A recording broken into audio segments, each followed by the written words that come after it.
A warm welcome to our audience this evening, all the medical professionals. My name is Marika. I'm from the company Reitzer Healthcare and Pharmaceuticals. I would like to just welcome our guest speaker. First of all, thank you to Nene and the Lancet Laboratories team for hosting this event. I'll be short and sweet. Our speaker this evening is attorney Mr. Christy Lowe, legal expert. He specializes in corporate law, including commercial, labor and mergers, as well as acquisitions. He has a vast experience in commercial agreements, from international funding agreements, property developments ranging from residential to retail developments, to IT and license agreements, telecommunication, banking agreements, all employee agreements inclusive of policies and procedures, and all company documents, including sale and shareholder agreements. He is also involved in mergers and acquisitions and has experience in international mergers and acquisitions. He has very vast experience in cross-border transactions and frequently assists in establishing companies with the relevant contracts across borders. His international experience includes countries like the USA, United Arab Emirates, China, India, New Zealand, Australia, Mauritius, Liechtenstein, the UK, France, Germany, Austria, Zimbabwe, Zambia, Mozambique, Ghana, Kenya, Tanzania, Nigeria, Botswana, Uganda, as well as Swaziland. Mr. Lowe will be covering the very controversial topic that is very talked about for the past year. The topic this evening will be the Protection of Personal Information Act and its implications for all the medical practitioners. So without further ado, I'm going to hand over to Mr. Christy Lowe. Good evening, everybody. Thank you for joining us. It's always weird for me to hear part of my CV being read out. So thank you for the introduction, Marika. Yes, we'll be talking about POPI tonight. I'll do it in the format as a presentation, so you can follow on the screen. It is law, so it is boring. So I hope somebody has got some wine or some whiskey to make me less boring tonight. So it will be a high-level discussion. We're not going to go into too much detail. As I'm sure we're a couple of months into POPI. I hope everybody here is compliant. So let's look at this as more of your yearly checkup than anything else. And if you haven't complied yet, maybe you should take some notes or contact me afterwards. So let me just switch over to my screen.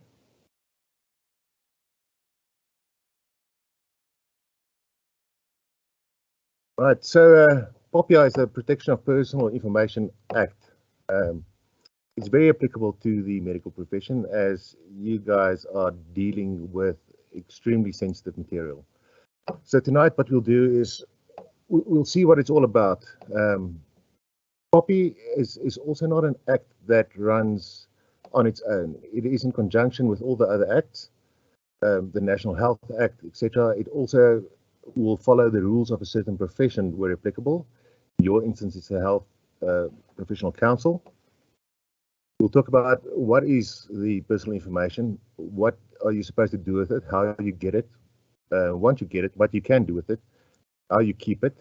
And then I'm going to touch on something that we get a lot of questions on, which is consent. Now, consent is something that is critical to POPI. That's always your first step, is get consent when it comes to personal information. But we're just going to go a little bit broader, see where consent is needed under which circumstances. So in simple terms, the purpose of POPI is to ensure that all South African institutions conduct themselves in a responsible manner when collecting, processing, storing and sharing another entity's personal information. You can be held accountable for how you do that. The POPI legislation basically considers it to be precious goods. So it gives you certain rights. You have the ability to have control over when and how you choose to share your information. So here we come to the consent. So it's not up to the person holding the information. It's up to the person giving the information. It's also the type and extent of the information you choose to share. You can only request information for specific, valid, lawful reasons. Then there's also the transparency and accountability on how your data will be used, which means that when you go buy your airline ticket and 2 months later you receive a notification that you now qualify for a new credit card or that you have won the lotto, it means that that institution has shared your information illegally. The next one is providing you with access to your own information as well as the right to have your data removed and or destroyed should you so wish. Now, I think the day after POPI came into effect, we got a request from a gentleman who asked us to delete his whole life's health records. For some other reason, he thought that it would be in his best interest to have no health records showing what has happened to him in the last 48 years. Luckily, with the health profession, the health records is part of your care to a patient. So in this instance, we could easily say no, but there are instances where the person can request that his information be destroyed. POPI also ensures who has access to the information and what controls are there in place to track access and prevent unauthorized people, even if it is within the same company, to have your information. How and where your information is stored. So there must be adequate measures and controls in place to safeguard your information. It means that you can't have patient files on the corner of your desk. And then the integrity and continued accuracy of your information, which means that you have to constantly update the information and make sure that what you have is correct. So what's the PI? What is this information? So it's your identity passport number, your date of birth and age, phone numbers, email addresses, your private correspondence, and as you see later, this includes WhatsApp or online messages. Your beliefs, your employment history, salary information, financial information, your education information. Then the one that's very much applicable here, the physical and mental health information, including medical history, blood type, details of your sex life, etc. Membership to organizations, unions is also protected. Online instant messaging, your physical address, gender, race, ethnic origin, photos, voice recording, video footages, your marital status, your relationship status, family, criminal record. So you can see that it's a wide range of information that is applicable and falls under POPI. So just shortly, the definitions in the Act that's important. First is the data subject. That's the person to whom the personal information relates. So that's your patient giving you the information. The responsible person is the person who gets the information. You also then have an operator who's not directly involved, but carries on under the mandate of the responsible person and who deals with that information. And then processing is that anything you do with the information, including collecting, storage, modification, destruction. So it is important to note that the right to protection of personal information is not just applicable to national people, it's applicable to companies as well, which means that you yourself now have the right to be protected. But in your business, you now have become a responsible party, the party receiving the information. So that places a lot of pressure on you to comply with the Act. So as a company, this would include protecting the information about your employees, your suppliers, your vendors, your service providers, your business partners, your patients, etc., etc. Unfortunately, there's a good old saying, it is ignorance of the law is no excuse. So what that means is you cannot later on say, I didn't know. I didn't know about the Act. I didn't know how I should store it. I didn't know that I wasn't supposed to give it out. You will be liable.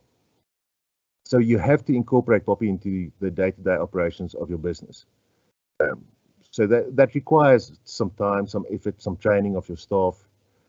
You have to update your processes. You have to look at your documentation. And the sooner the better. If you don't, there's a 10 million rand fine or 10 years in jail, which for the amount of effort is, I'm sure we can all agree, not worth it. So you must also guard against unintentional disclosure of the information. healthcare practitioners have got the ability to discuss patients and matters, which is good. Getting a second opinion, it depends on how you do it and where you do it. So you must do it where you can't be overheard. You can't have records lying around. Well, either paper, electronically, or where it can be seen by somebody in your office. If you've got patient records on the corner of your desk and you've got a cleaner that comes in later, that cleaner has got access then to that information. So you must always be sure to have that information in a place where it can't be accessed by somebody else. So collecting and recording of personal information. First of all, you must make sure that the quality of the information is correct. Right? Be careful what you ask for, you just might get it. Which means that don't get more information that is necessary. With further processing and conduct, like I said earlier, there's a lot of companies that used to sell the information, and they still do, which is completely illegal now in terms of POPI. If you constantly getting phone calls about credit cards, insurance, etc., that information must have come from somewhere. And if you haven't given your direct, specific consent for somebody to share your information, they've obtained it illegally. They do it by buying in bulk the information from other companies. You also have then access to your own personal information. So be careful what you give or put out there. Because just maybe other people will have the ability to share it. And then with the retention and restriction of records, be careful what you record, because you might just have to delete it. As in our favorite patient who wanted his whole life deleted, it's not necessarily that easy. So the Act lists the following 8 conditions for the lawful processing of personal information, and each containing their own section. So this is something that we're not going into a lot of details, otherwise I would have spent the whole night just quoting the Act for you. So first of all is accountability. It means that you have to comply with POPI. It's not a choice. It is unfortunately the law, and if you don't comply, there's some big consequences if you don't. The processing limitation means that you have to process the data in a fair and lawful manner. It means you can only use it for what it's intended. So purpose specification is for the legitimate reasons. You get information from a patient so you can have effective treatment, for instance. Then what you do with that information further, right? Are you allowed, when you're a general practitioner, to forward this information to a specialist when you don't have consent, for instance?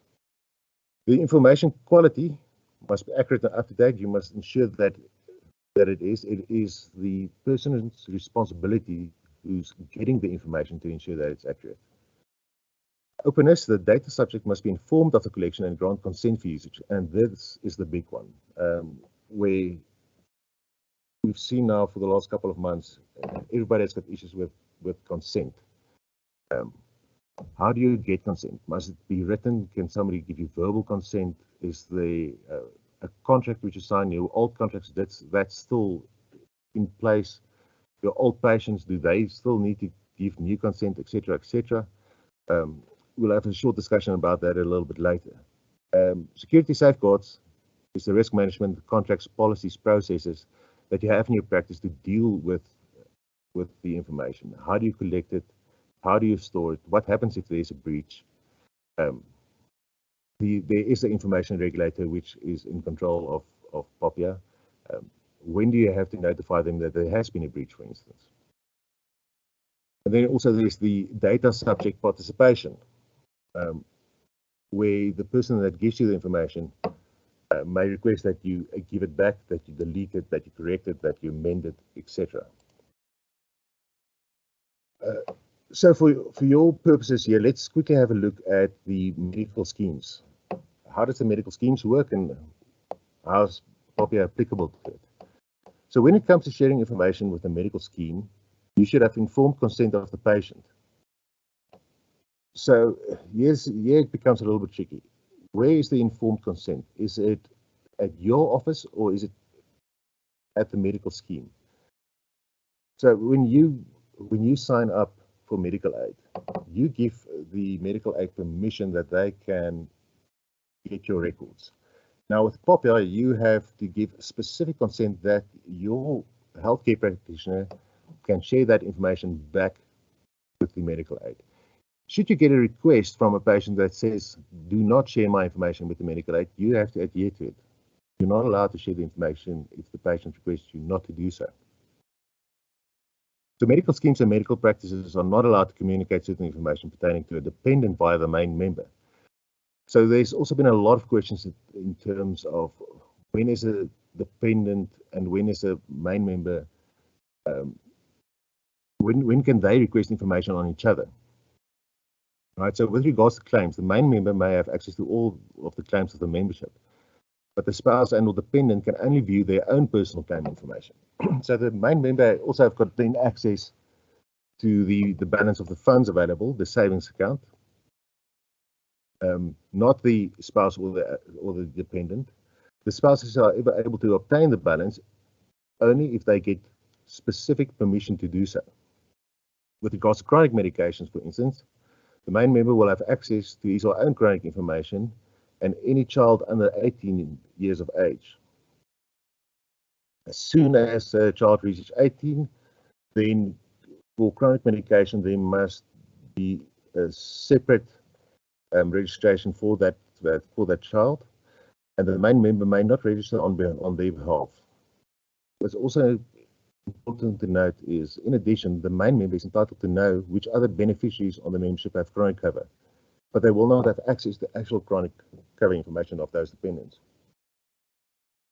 So what it means is they know that there is chronic information, but they are not supposed to know what chronic medication. All beneficiaries are only allowed to access their own chronic cover information. Beneficiaries with consent, where a husband gives his wife consent or vice versa, are allowed to access the chronic cover information of any child under 18. While there might be exceptions, always first rule is get consent. The minister might make some more suggestions around this, and they publish these things on a yearly basis, so when it comes out, we'll update everybody.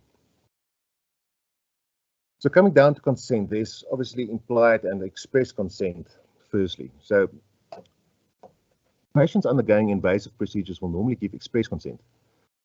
You sign a piece of paper saying it, or you state that you agree to go ahead with the treatment. And you should get written consent where the treatment or procedure is complex or involves significant risks and side effects. Providing clinical care is not the primary purpose of the investigation or examination, or there may be significant consequences for the patient's employment, social, or personal life. Under these circumstances, get your patients to sign a piece of paper giving you express consent. There's also something called implied consent. Now, for obvious example, that's when a patient rolls up his sleeve so that a blood sample can be taken.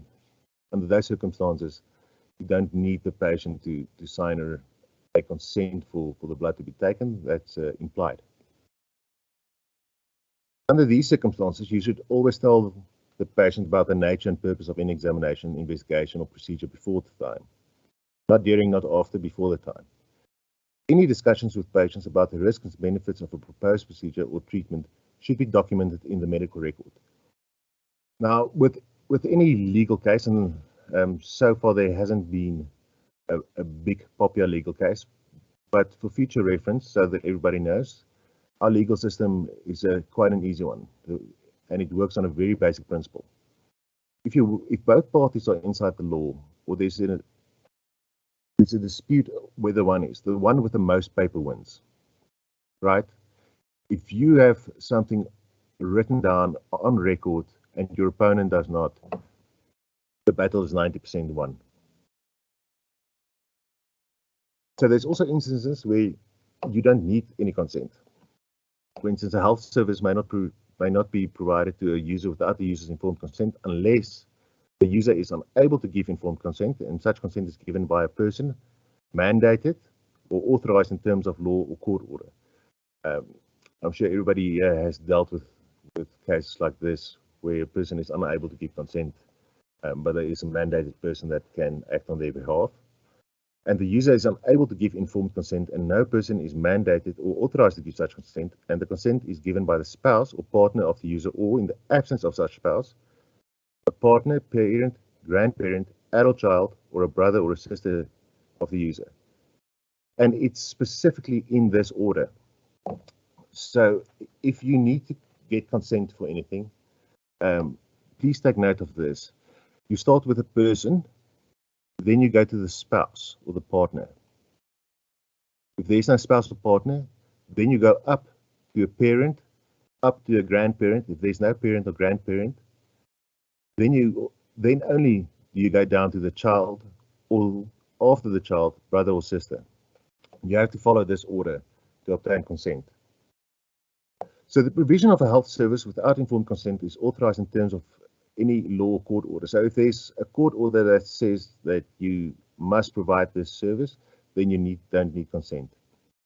The failure to treat the patient or group of people, which includes the patient, will result in a serious risk to public health.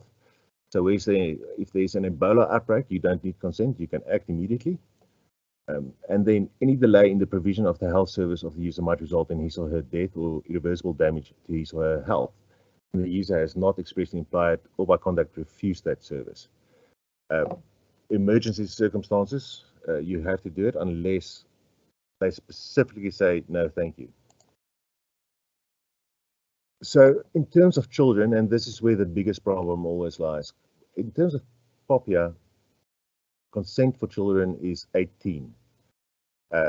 In terms of a lot of other laws, it's not. And POPI will follow the other laws. So in section 34 prohibits the processing of personal information concerning a child unless general authorization has been granted in terms of section 35, which says you need prior consent of a competent person when it is necessary for the establishment, exercise, or defense of a right or obligation in law. It is necessary to comply with the obligation of international public law. It is for historical, statistical, or research purposes to the extent that the purpose serves a public interest, or it appears to be impossible or would involve a disproportionate effort to ask for consent. And sufficient guarantees are provided for to ensure that the processing does not adversely affect the individual privacy of the child to that extent. And this is always a difficult one to determine. And then lastly, the information has deliberately been made public by the child with the consent of a competent person. So if it's out there, then you can use it. So with minors, let's have a look. Medical treatment, your consent age is 12. Right, so that's in terms of the Children's Act. But there's conditions. The patient must be mature enough to understand the implications of undertaking the proposed treatment. But if he or she lacks capacity, a person with parental responsibility or caregiver can consent on his or her behalf. Failing that, head of the hospital can give consent. So this means it's not just asking for consent. This is a discussion to be held and a determination to be made whether the child of 12 can give consent. Also with surgical treatment, the age is 12. Right? But here's a proviso that goes with it. A child of 12 or may consent with a parent's or guardian's consent. So it's not alone. With medical treatment, it's only the child. With surgical treatment, it's the child and parent that needs to agree. With HIV testing, the age is also 12. The consent for HIV test may be given by a child of 12 or older, or even younger when there's sufficient maturity to understand the implications of that test. That goes with the proviso that there must be pre and post counseling, where there's a lot of explanation. So you can't just get consent, do the test, and have the child go on its merry way. With the termination of pregnancy, there's no age. And that's Section 5 of the Choice of Termination of Pregnancy Act. I'm sure everybody here has seen recently in the news how many pregnancies there were of children under 12 in the last year. It was quite a significant amount. So Section 5.2 says that no consent other than that of the pregnant woman shall be required for the determination of a pregnancy, and for the purpose of this act, woman means any female person of any age. So a girl of any age can request it. But when she does, please tell her to go consult with a parent or guardian. It is not a requirement. If she refuses to proceed with any counseling, etc., she can request it and it must be done. With contraception, the age is now also 12. It is illegal to refuse to sell condoms to children aged 12 and over, so you have to. Other forms of contraception can also be supplied if the child is mature enough to understand the implications and it is clinically appropriate. Right, so you'll see with all of these consents, it's a discussion. It is not just a form to be signed. With a virginity test, the age of consent is 16. That's Section 12. So it is illegal for that test to be done for anybody under 12. Under 16. And then also only if there is written consent.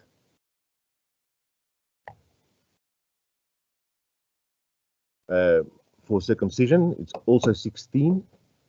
That's only for males. Female circumcision is illegal at any age.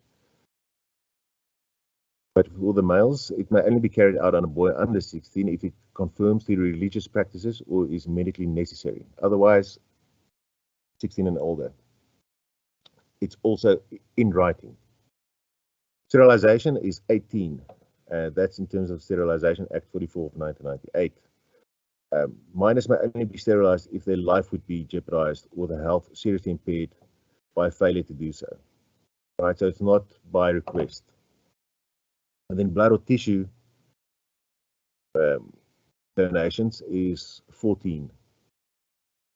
Also, in terms of the Children's Act, also when they have enough maturity to understand what they're doing.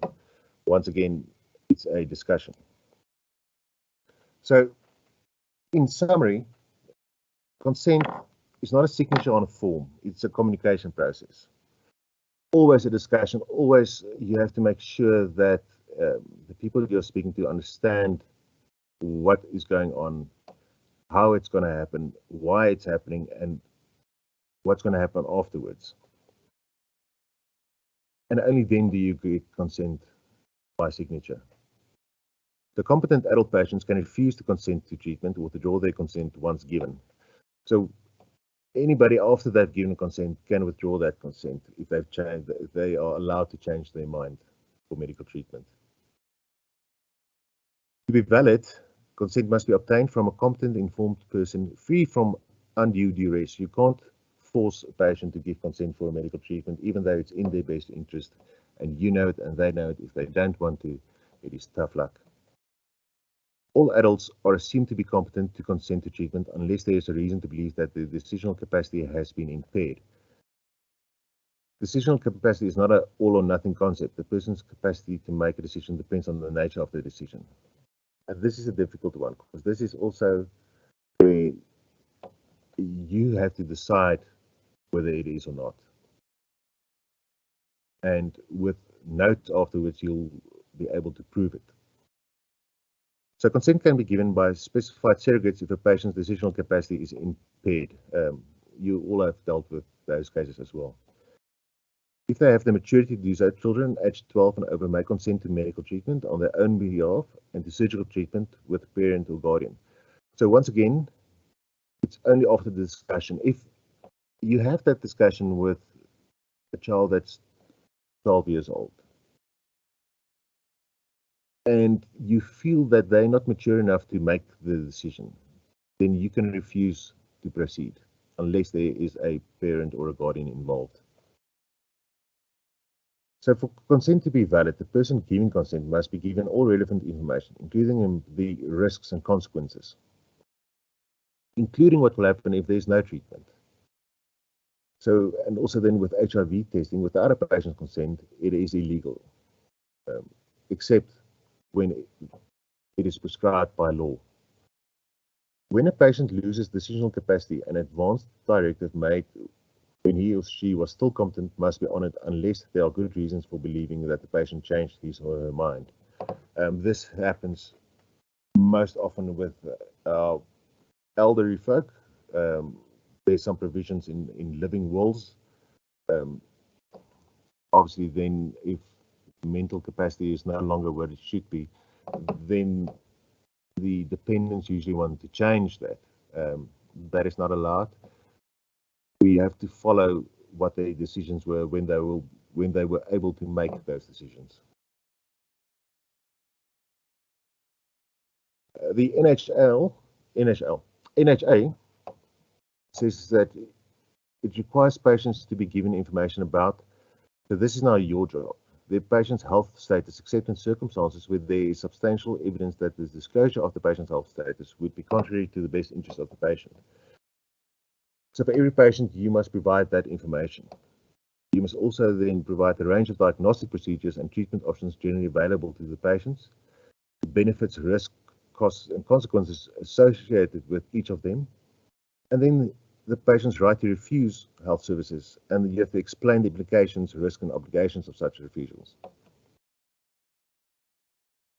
So the NHA requires that healthcare providers, which include the doctors here today, and healthcare establishments are responsible for personal information about their patients and must make sure that such information is effectively protected against improper disclosure at all times. For example, this means that employees such as clerks, receptionists, etc., must also be trained to respect the confidentiality of patients when dealing with that information. It is also advisable to have all of your staff sign the confidentiality agreements regarding this after they have received training on how to deal with information, how it should be kept, etc., etc. So with the Health Professional Council, Rule 13 of the Ethical Rules states that the practitioner may divulge information regarding a patient only if this is done in terms of a statutory provision, at the instruction of a court, when it's in the public interest, with the express consent of the patient, with the written consent of a patient or guardian of a minor under the age of 12 years, in the case of a deceased patient, with the written consent of the next of kin or the executor of the estate. And it's important to note that POPI does not replace the existing guidance on safeguarding confidential patient data. So what POPI says is if there are rules applicable to a specific profession, those rules must be adhered to before POPI. So the example I gave earlier about a general practitioner discussing a case with a specialist, sending over patient records, etc., etc. Is that allowed without the express written consent of the patient? Are you allowed to send over a record or have the discussion and disclose medical information to a specialist when doing so? And the answer is yes. And it's not yes in terms of POPI, it's yes in terms of the Health Professional Council rules and also the National Health Act. The first instance for any medical practitioner is the effective treatment of a patient. As long as you can substantiate the argument that anything you do in terms of information was for the effective treatment of a patient, then you're fine in terms of POPI. What it means is you can't in the hallway discuss a patient in the midst of 10 other people or passers-by or staff. So once again, it's how you deal with the information that is important. So to get POPI compliant, there's a couple of steps that we set out. Now, hopefully, all of you have complied with this. If not, then it's important to note. So step one is compliance. So you have to assign responsibility for driving POPI compliance within your business. And depending on the size of the business, also a team. We usually call them POPI champions for specific divisions, etc. So that team must determine whether the act or the compliance strategy will be led at group level or within individual operating companies. I assume this won't be applicable to you.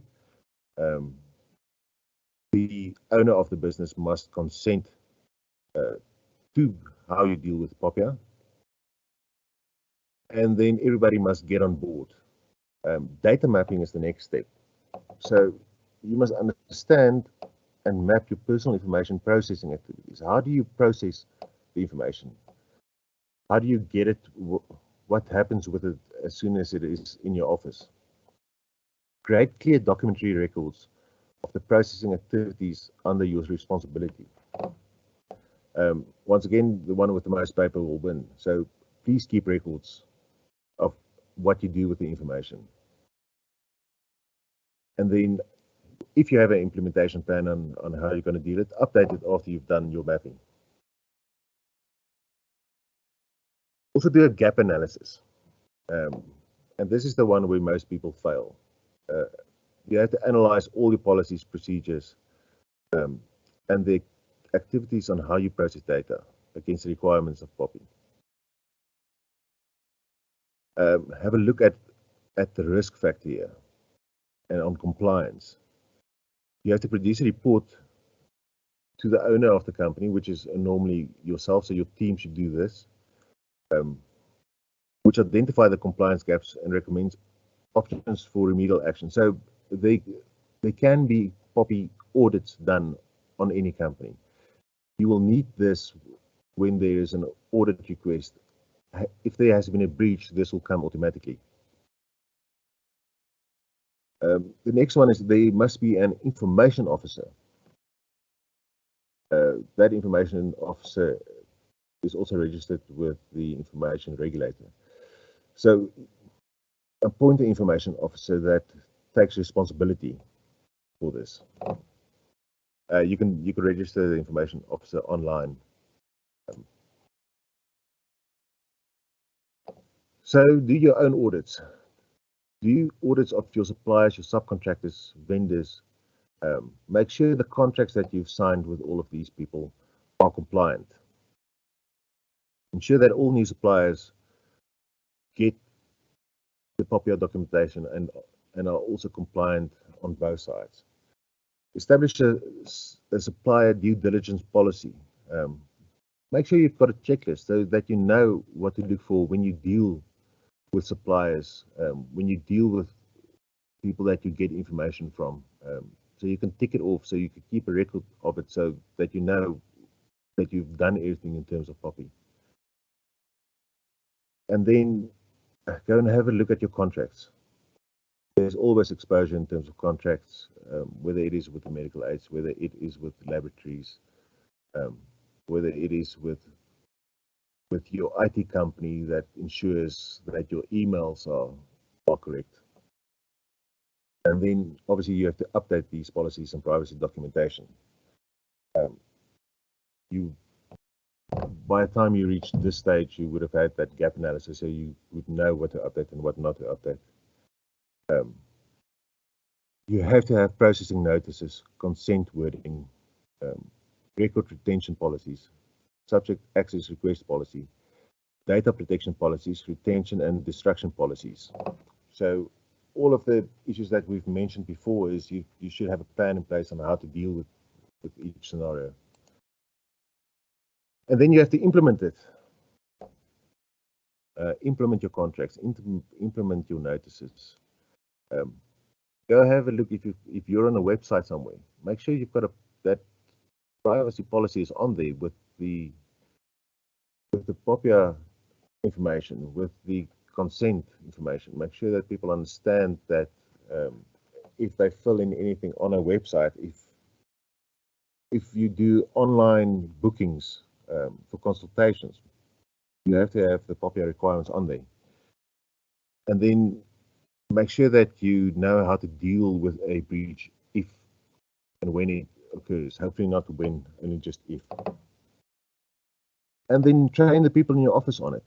So you have to make sure that you understand POPI before you provide training. And that goes to everybody that comes into contact with the information, as mentioned way earlier. And that, ladies and gentlemen, is POPI in short and at a very high level. Without going into the Act completely, I hope this checkup in the beginning of the year has been helpful.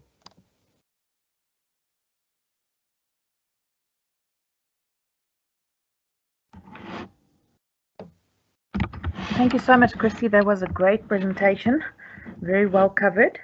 I'm going to ask Nene from the Lancet team just to start relaying some questions. If you can please stay online to answer the questions of our audience, please. Sure.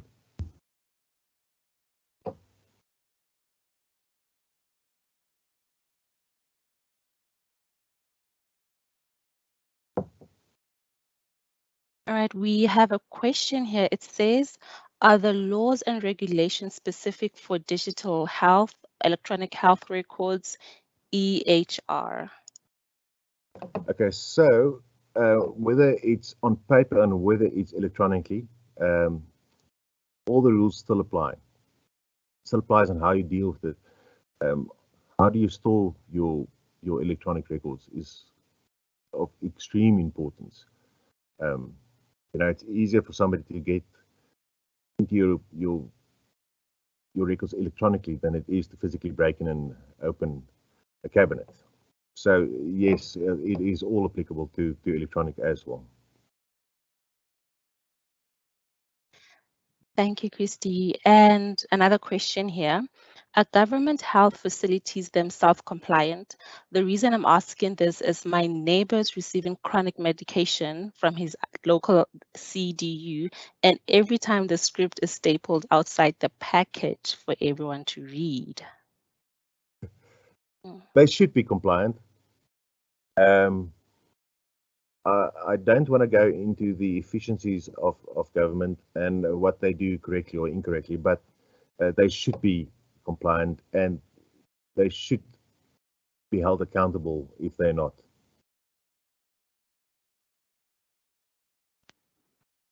Thank you. I'll give it a few more minutes, maybe 1 minute or two. Those were the only two questions we had. If you have any questions, please feel free to ask.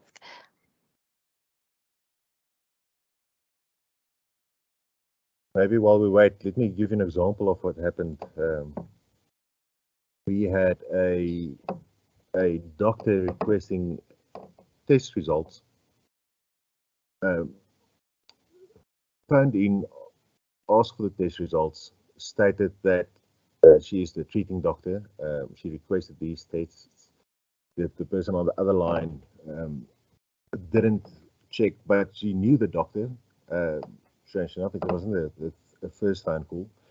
It turned out to be a request on behalf of a sister who's going through a divorce, where the information was divulged, where it wasn't a treating doctor. So, just as a note to everybody, I know everybody wants to be a good father, mother, brother, sister, etc. Please do not overstep the boundaries of POPI. The consequences are massive. Okay, so there's a couple of more questions, Danny. Yes, there are. Actually, there's another one here. It says, how does software like Windows 10 that take telemetry from computers, as you are forced to accept the terms and conditions to use the software, how does this affect POPI Act? Okay, so that's a very interesting question, because that now we're dealing with an international company that has to comply with local laws. It is an international. It's not only just Windows, right? So it's also Google. It's also Facebook. I'm not quite sure if everybody's aware, but there has been some massive information cases in Europe against Facebook and Microsoft, etc., where they have won against these big companies, and where they had to make them compliant. So the problem is always, if you don't consent, then you can't use it, and that is obviously where these big companies come in and they say it's your choice, right? If you do not like our product and you do not want to consent to us taking your information, then please don't use our product, which puts you and me and every consumer out there in a really bad spot. You know, with the Competition Commission, if this happens on a broader level, you know, there's action to be taken. We call it the dominance power, right? So if you're in a dominant position and you use that position to force a compliance with a contract, then you can be legally liable. This instance here, of course, it is a product that it's your choice to use or not. All they're going to say to you is, well, go get an Apple, use your Mac.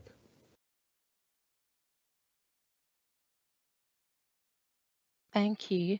And another question here, I think this will make it our last question.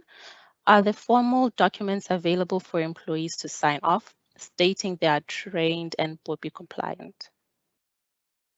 Well, those documents we can provide, or you have to do it yourself and keep record of.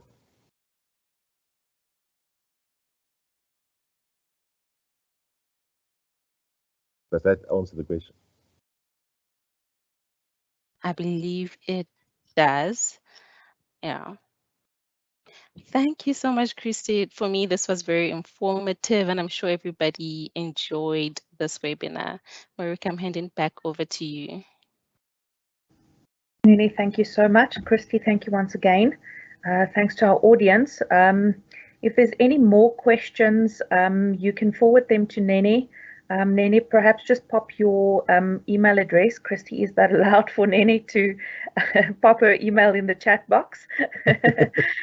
Then if there's any more questions that comes through after the event, then perhaps we can forward that on to Christy if you're okay with that.